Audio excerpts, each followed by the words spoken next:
to my live Q&A today. I am really excited to be doing these. I'm really enjoying talking with you guys, and I know that the feedback I'm getting from lots of people that are listening has been overwhelming. So thank you so much for your comments and your positive messages about how this is helping support you through some really tough times.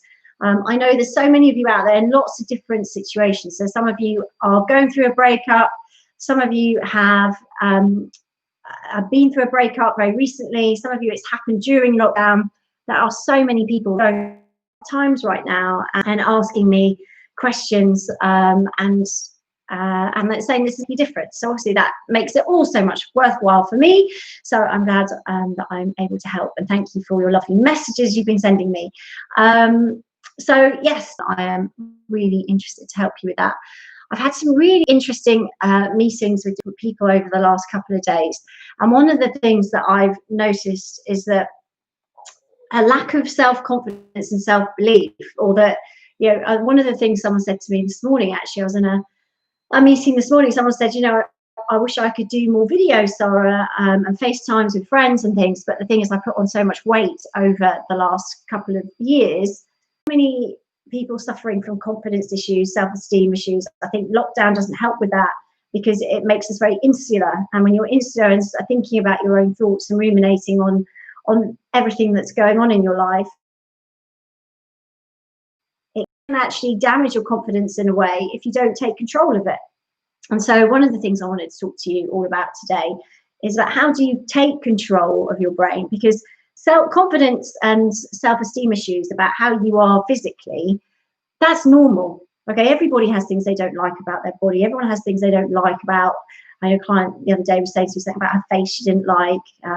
This lady this morning talking about her weight as an issue. And all these things impact on how we present to other people because we're nervous about that. So we're overcompensating for those things. And it's holding us back, and it might be holding you back. So what sort of things do you holding you back right now? I'd be interested, for those of you that are on YouTube or on Instagram live with me now, tell me what things are holding you back, because it's really interesting for me to understand just how you're feeling and the things that are going on for you. And I know that weight is a big issue for lots of people. And if it is holding you back, then why? What is it that you're worried about? Because ultimately, right, nobody is perfect. You know, I mean, there will be people who have more perfect bodies than you. There will be people that have, you know, different features to you. All these things, obviously, are out there. People are, you know, there are going to be people that are better at things than you. There'll be a lot of people that are worse at things than you and have worse traits than you, and who have bigger problems than you and worse at handling their problems as well. So, you know, I'm a big believer it's not what happens to you in life that makes you the person you are. It's what you do about it that defines you. Yeah, and it's very easy to look at people. I mean, Oprah Winfrey, for example, look at her. I mean, I always find her incredibly inspiring, because she's had a really tough life. I don't know if you know her background story, but she's had a really tough life, and she's struggled with her weight. Yet she's on television all the time, you know, and especially when her weight was going up and down, she was still showing up. She was still going on camera. She was still doing the things. And to the world, she looks like a confident person who's very self-assured. But obviously, because she talks a lot openly about her feelings, we know that actually inside she's got a lot of ups and downs that she goes through. She struggles with her weight. She's embarrassed about her body. She finds dressing for television very hard. And obviously, TV adds some pounds. So, you know, she's just very conscious of those things, but it hasn't stopped her. You know, and because of that, she's learnt more, she's grown as a person, she's developed herself more and more. So, you know, you can't assume that because somebody else is doing something. As I get this a lot, people will say, well, you're confident, you're this, you're that, and you're going on camera and you can do things. Yeah, but I'm human as well. You know, and that's the thing, it's you've got to decide for you and step up for you, because you are perfect the way you are. And if you're going to let little things hold you back, well, then you're allowing them to become excuses rather than real reasons, because it's not a real reason. You know, I mean, there's lots of people that would, this lady I was talking to this morning, she's got a specialty in a certain area of finance, and you know, there are a lot of people that would really get a lot of information and value from listening to her. You know, not everybody. Some people won't like her. Well, that's fine, and she's worried about that. What if people don't like me? What if people comment on things? Well, I'm like, well, you've got to get used to that, and you can't please everybody. You can only be the best you, and I think that's important. Um, Pathway to Me has written that shame of telling my story of what I allowed. Well, oh, sorry guys, someone's just trying to call me. Right. I think she's put shame of telling my story of what I allowed. Now I know that that is, for those of you that have been through an abusive relationship, that you've tolerated behavior that is unacceptable in lots of ways. The shame that survivors often carry around is understandable. It is understandable.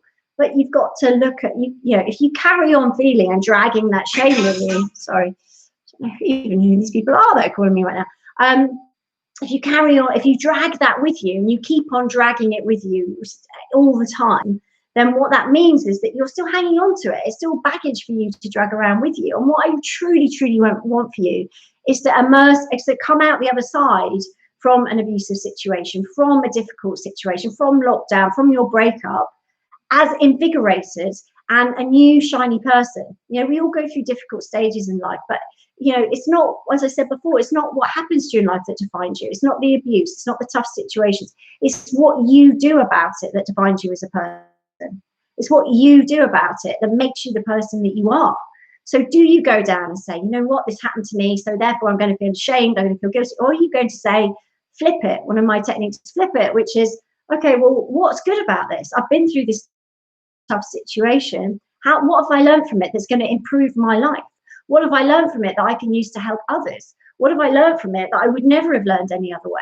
So I'm grateful for that experience.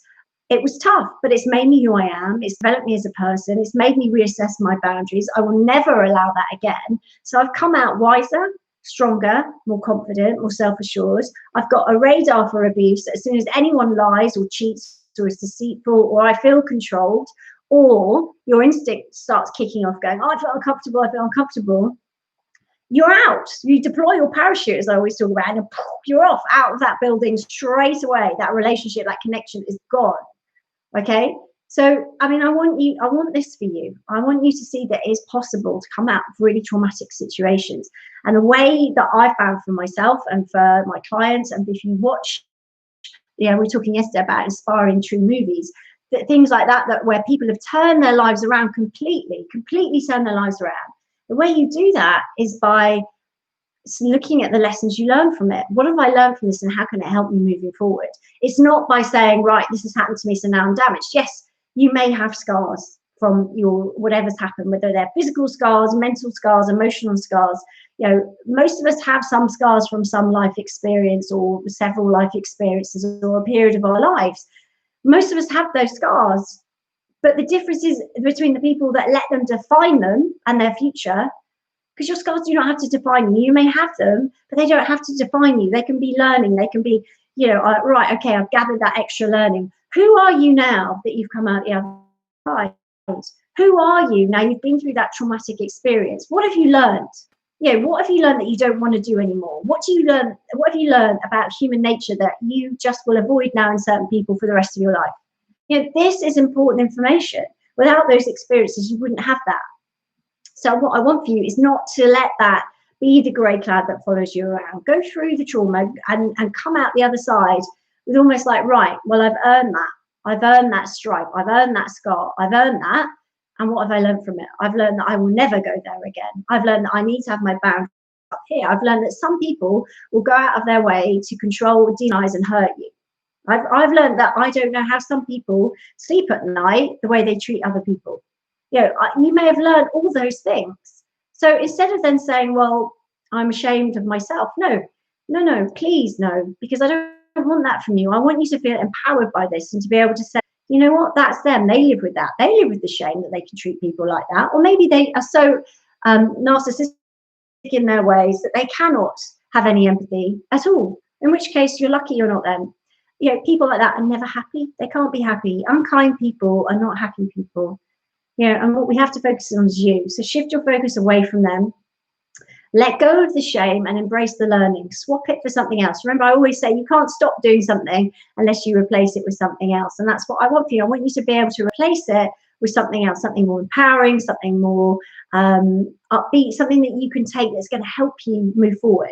So, whether that is, I mean, I know a lot of my coaches who are training with me say, Sarah, actually doing the breakup and divorce training has sort of helped me shift my focus from focusing on me and my sad stories to how can I use this traumatic experience to go on and help other people, but also give me a purpose, give me a sense of something that I want to go and do.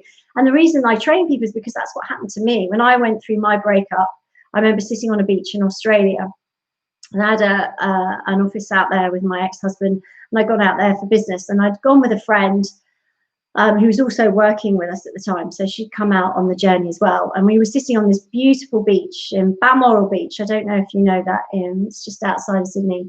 And I was sitting on the beach, and I was obviously devastated. There were a lot of things going on that were very, very difficult for me to process, and my whole divorce, the situation that hit me like a freight train. I didn't see it coming. I didn't expect it. I knew things weren't great, but it blindsided me, and I was reeling for a lot of time and going through the denial stage and the I don't know what the hell is happening to me stage, and also the how can this happen to me stage, and all those things that I was going through. Yes, North Sydney, yeah. So one of the things that I was doing, I was sat on the beach, I said to my friend Jules, I said, this can't all be for nothing. Like, I can't be going through this utter trauma and this hideous experience for nothing. And she said, well, no, but you'll be through it and you'll come out the other side. And I was like, yeah, but I want to use this to help other people. Like, I want to use this as a coach. It's important to me. That's my overriding thing, is to make a difference to other people. That's my life mission, I guess, for me. That makes me fulfilled. It's about helping other people and making a difference. So I said, I've got to use this. This cannot be just for me. And actually, by using a difficult experience, taking your learnings from it, shifting it around, and then using it in a positive way to help me, to help other people, really helps. And if you watch some of these true stories about people who go on to do other things and come out of trauma and come out the other side stronger and go on to be even happier and have more abundance in their life, financial abundance, that's emotional abundance, that's friendships, that's love and connection with other people. All those things are important, super, super important. They've got one thing, I think, that is key to them all the way through. And that is that they have learned from the past, but they don't drag it around like a negative thing. Okay. I mean, the number of journalists that I speak to who say to me, yeah, but divorce is a really negative thing. Well, it depends how you look at it, because divorce actually can be a rebirth. It can be the end of something. And I know that we all get sad to grieve the end of relationships that have meant a lot to us, because that's human nature, it's normal. But actually, when you're grieving the end of that relationship and then you're turning it around and you're saying, right, what's next? You can create your future. You can be in control, but you have to decide, you have to step up, you have to do these things.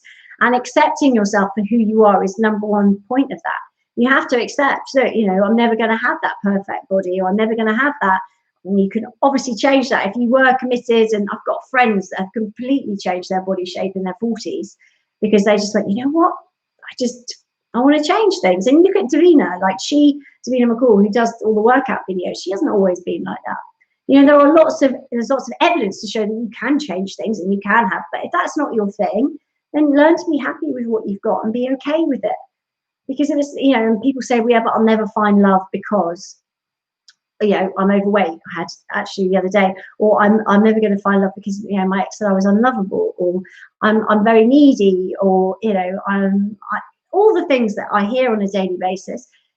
The right person will love you for who you are, and that's the person you want to be with. You don't want to be with someone that criticizes you and you're not quite what they want. Well, then they're not for you. So it's not like you've lost anything. You just met someone that wasn't your match. So first of all, you've got to learn to love yourself. So when you go into a new relationship, you're not looking for someone to fill those gaps. That's not the point of a relationship, to go in so that someone else can make you feel good about yourself, because that's not sustainable. Of course, you're not going to be super confident and full of yourself. We're not asking for that. We're just learning. It's about learning to accept, to be accepting of you without putting yourself under too much pressure, without striving to be more, without striving to be better, to be less, more of some things and less of another thing. It's about learning to accept who you are just the way you are. Once you've mastered that, then things start to open up. And you don't even have to master it to like 10 out of 10. You can just be a little bit forgiving for yourself and go, well, it's okay. I'm okay. I'm okay the way I am. Putting ourselves under huge amounts of pressure makes things even more difficult. So I hope that's helped. Who is that asked that question? Pathway to me. Yeah, the heart. I mean, these things are difficult, but shame is something that you bring on, you carry. Okay, it's something that you decide that is an emotion you're going to feel. And what I'd like you to do is shift that into a more empowering emotion that helps you focus on the future. Okay, this is what I went through. And yeah, it's natural to feel a little bit of shame and humiliation. I know I felt that coming out of a toxic relationship. Okay, how did I get myself in there? And how did I tolerate this for so long? But that's the nature of abuse. It is the nature of toxic relationships. You get in because it's slow, it's drip fed, you are empathetic, you're accepting of their behavior, you want it to work, you've got your rose tinted glasses on. I'm actually running a domestic abuse training program at the moment for my breakup and divorce coaches, explain to them, what are the signs of abuse and how does it manifest and how do we get sucked into it and then why do we stay? And then how do you get out of it and how do you rebuild your life? Because these things are really important. It's part of life, and the coming out of it, you should be celebrating that, right? You should be excited, like, thank God I'm out. Not because by feeling shame, you're still kind of in it. You're still suffering from it. And what we want to do is cut those ties and allow you to be free like a balloon and go off like a helium balloon, go up and off and recreate your life just the way you want it, and channeling that into more positive ways of dealing with things, having those things around you that make you feel good about yourself. I found this the other day. Can you see that? It says my bucket list, and it's just a little notebook. Nothing, just blank pages in it, which you can fill in your bucket lists. And these things are great little reminders to have around the house, having a little bucket list book, so you can put in things. Oh, you know what? I think I might like to do this. Oh, I might want to do that. Having things that are exciting you about the future is a really important way of pulling yourself through the quagmire of getting out of a breakup. Because if you're focused on your breakup all the time, that's what you're going to see more of. Whatever you focus on, you will see more of. I know that for those of you that have done this game before, bear with me. But for those of you that haven't, I want you to look around the room you're in and notice everything that's green. Okay, have a look around and notice everything in your room right now that's green. Okay, play along. Go on, please play along. So everything in the room is green. Okay, and then now close your eyes and tell me everything that's red in the room. Everything that's red. You see, you may remember one or two things, but you won't notice as much because what you're focusing on, you were focusing on green. So you're going to see a lot more green. Okay, it's just how our brains are wired. And then when I ask you something about red, you think, oh, I didn't really see that. Now, the opportunities will be there. There will be red in the room, something tiny, whatever. There will be something, but you may have missed it because you were focusing on your intention on green. And do you see how this applies to if you're focusing on your intention on feeling shame, on feeling sad, on feeling upset, on your breakup, then you're going to miss the opportunities that may be right in front of you. I've got a client recently who came out of her relationship 3 years ago and is super worried about never feeling loved again. No one's ever going to find her attractive. She's never going to find anyone else as attractive as her ex. So this has been an ongoing thing for her for a very long time. And actually, when I worked with her, one of the exercises was the ideal partner, designing your ideal partner. And so she shifted her focus from her ex and him and everything about him, which was quite a lot that she was focusing on a daily basis, onto her ideal partner. And what did she discover? She discovered that there was her ideal partner right there in her social group who had shown signs of interest, which she had just out, completely filtered out, not even noticed them. And was right there. So actually, now she's obviously lockdown slowed things down a bit, but she's the friend, and so they've got to know each other in a different way. They're like connecting more, and she's really excited. But she can't believe that for 3 years she's been so focused on her ex, she's missed all these signs. So what she's now using that technique for lots of other things. She's also growing her own little online internet business as well. Just because she started to see that actually what you focus on, where you put your attention is where you're going to get more abundance. So make sure you're putting it on something that you want abundance in.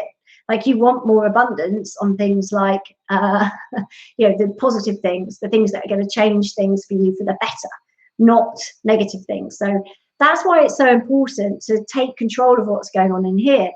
If you focus on your weight, if you're overweight, like this lady this morning I was telling you about, focusing on being overweight is not the way forward. Because you're going to get more of that. So you're going to think, right, oh, I'm worried about my weight. Oh, maybe I'll have that snack because I'm worried about my weight. And whereas if you shift your focus to how can I be more healthy and focus on healthier things, just that shifting question from a disempowering question or phrase that you're repeating to a more empowering question might get you following some people, some of my great friends like Eric Edmeades, who does the Wild Fit diet plan, which is amazing. Well, it's not really a diet, it's a way of eating and live it. And then there's also Jason Bale, the Juice Master, who's one of my bestest buddies in the whole world. He runs the Juicy Oasis and those retreats, the juicing retreats. Obviously, he does loads online of videos and stuff, different juices you can do, which will boost your energy and detox your body and amazing stuff. And you can do all this from home, he even delivers online and stuff. So, I mean, all these things, if you're shifting your focus, you might get into things like that, and then forums and videos and all those things. So there's lots of information out there to help you grow. So instead of living in the shadows and dragging that baggage with you, you have to do it yourself. No one, unfortunately, can wave a magic wand. I wish I could take away all that pain. But what you can do is you can wrench your head across yourself and start replacing some of those negative phrases and questions and behaviors with more positive ones. So turning that shame into enlightenment, turning that shame into something which is a learning experience, a valuable learning experience, which is going to empower you to go on and make better decisions in the future. Do you see how that can just totally shift something that's holding you back? Having I put on weight because, your coping strategy, and that's what you're going to at the moment, and that's what you've learned is helping you. However, what if you're focusing more on being healthy, even that slight shift, well, maybe I'm going to, have a few more healthy foods for dinner, or I'm not going to have so much of this, so I'm going to replace it with that. It's all about small shifts, not changing everything in one day. It's not like, right, I'm going on a starvation diet, I'm not going to eat anything. That's never going to work. It's about balance. It's about finding a way that works for you. It's about being gentle to yourself, being kind to yourself, giving yourself a break, guys, so that you can, I'm going to do this, and I'm just going to do it slowly, and I'm going to do it at my own pace, and I'm going to get there, because that is more sustainable growth than forcing yourself. I've got a friend at the moment who's going all out on some crazy diet. And I know her pattern. This is a pattern she does. She'll binge eat, and then she'll go on these crazy diets, and then she'll binge eat, and then she'll go on a crazy diet. The idea is to just shift slowly little things, and you'll notice, it might not be the huge rapid weight loss in overnight, but it will be consistent, it will be sustainable, and you will see it, and you'll be proud of yourself, for making those small changes. And it's about being happy with that. We can't all have that body or that outcome or that love life or that, but you've got to be happy for what you've got, because you've got things that you're grateful for, and hopefully you've got a little list now of your things that you are grateful for. One of the things that I find is really helping a lot of people is taking some time out during the days to listen to some really calming music, or doing some meditation. Now, meditation is something that I actively avoided for a very long time in my life, because I thought, I can't lie there and think of nothing. But actually, there's things like the Deepak Chopra meditation, which is guided. So he just tells you to think 2 or 3 words, and then he plays music. It's a short thing. That's great for me. It's like 5 minutes or something, and you can play it in the morning, the evening, whenever works for you. So those sort of things are really good for just giving you a break from what's going on in your head and helping you to refocus. Halfway to me says, thank you for your wisdom and refocus. Oh, you're welcome, honey. And Eve's joined us. Hi, Eve. Eve is training to be a breakup and divorce coach for me. She's got an incredible backstory as well, and talking about moving forward, letting go of baggage, refocusing, getting up and getting on with your life. Sometimes is the best revenge, and I'm not one for revenge, because I don't think that's healthy, and again, that's a negative focus. But sometimes just you living your best life is actually very satisfying, because you're up there, you're doing things, you're making a difference. And if you're doing that, then actually it just shows. And if you imagine that we all have a light inside of us, like a warm glow energy that it comes from us, and I imagine it hits is here, so where your solar plexus is. And when people are being unkind to you, the best, fastest way to reflect that is to shine your light bright. Now, this takes a little bit of practice, because especially if you've been in toxic relationships, your light can get dimmed and you just are used to being in the shadows or covering your light, shielding it so that people don't notice you, don't stand out because you're walking on eggshells. But actually, one of the most empowering things you can do is imagine your light shining bright, shining brighter and brighter. And actually, it's a really empowering technique that you can use if someone's being unkind to you, because actually the whole way of shining your internal light out and your warmth and your radiating your love and your kindness and your goodness out will overpower any unkindness. Should we call it that? Unkindness. MJ Toner says, I'm reading The Split. It's really good. Oh, thank you. Yeah, The Split is a 30-day plan from breakup to breakthrough. It gives you little steps to do each day to help you move forward, to overcome like heartbreak and conflict and manage all those difficult emotions as well.